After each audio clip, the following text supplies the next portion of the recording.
ഇനി ഈ parental ego സ്റ്റേജിൽ രണ്ട് തരത്തിലുള്ള പേരന്റൽ ഈഗോ സ്റ്റേജ് ഉണ്ട്, വളരെ ഇൻട്രസ്റ്റിംഗ് ആയിട്ടുള്ളതാണ്. അതിൽ ഒന്നെന്ന് പറയുന്നത് നർച്ചറിങ് ഈഗോ സ്റ്റേജ് എന്ന് പറയും. എന്താ നർച്ചറിങ് എന്ന് പറഞ്ഞു കഴിഞ്ഞാൽ?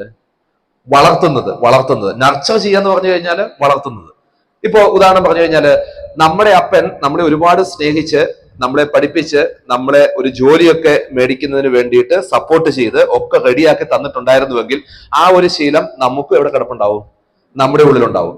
നർച്ചർ ചെയ്യുന്ന തരത്തിലുള്ള ഒരു പേരന്റിങ് നേച്ചർ. ഓക്കെ, ഇവിടെ ഇരിക്കുന്ന ഒരുപാട് ആൾക്കാർക്ക് എന്തുണ്ട്? നർച്ചറിങ് പേരന്റിങ് സ്റ്റൈൽ ആയിരിക്കും ഉണ്ടായിരിക്കുക. നർച്ചർ, മറ്റുള്ളവരെ സപ്പോർട്ട് ചെയ്യുക, വളർത്തുക, അങ്ങനെയുള്ള കാര്യങ്ങളൊക്കെ. രണ്ടാമതൊരു കൂട്ടരുണ്ട്, അവരെ വിളിക്കുന്നത് ക്രിട്ടിക്കൽ പേരന്റ് എന്ന് പറയും. ക്രിട്ടിക്കൽ പേരന്റ് എന്ന് പറഞ്ഞു കഴിഞ്ഞാൽ എന്ത് കണ്ടാലും ഇവരെന്ത് ചെയ്യും? വിമർശിച്ചുകൊണ്ടേയിരിക്കും എപ്പോഴും. ഇവർക്ക് വിമർശിച്ചില്ലെങ്കിൽ അപ്പിടാൻ പറ്റില്ല. അതാണ് അവരുടെ പ്രശ്നം എന്ന് പറയുന്നത്. അപ്പിടാന്ന് പറഞ്ഞാൽ മനസ്സിലായില്ലല്ലേ? ചിരിച്ചില്ലല്ലോ. അതായത് ഒരു വീഡിയോ വലിച്ചിട്ട് നമ്മൾ സാധാരണ ടോയ്ലറ്റിൽ പോവില്ലേ, അങ്ങനെ ആൾക്കാരെ കണ്ടിട്ടില്ലേ? എനിക്കൊരു വീഡിയോ വലിച്ചാൽ, ഒരു സിഗരറ്റ് വലിച്ചാലേ ടോയ്ലറ്റിൽ പോകാൻ പറ്റുള്ളൂ. അത് കണ്ടില്ല? അത് കണ്ടുണ്ട് എന്ന് പറഞ്ഞതുപോലെയാണ് ഇവർക്ക് രാവിലെ എഴുന്നേറ്റ് ആരെയെങ്കിലും രണ്ട് കുറ്റം പറഞ്ഞില്ലെങ്കിൽ ഇവർക്ക് എന്താണ്? ഇവർക്ക് ഇത് സാധനം പോയില്ല. ഓക്കെ, ശൂശി വെക്കാനും പറ്റത്തില്ല, എന്താണ് ഈ സൈഡിൽ കൂടെ പോവില്ല. അപ്പൊ ഇങ്ങനെയുള്ള ചില ആൾക്കാരുണ്ട്. അപ്പൊ ഇത്തരത്തിലുള്ള ആൾക്കാർ ഇവര് പഠിച്ചിരിക്കുന്നത് എവിടുന്ന് തന്നെ പഠിച്ചതാ?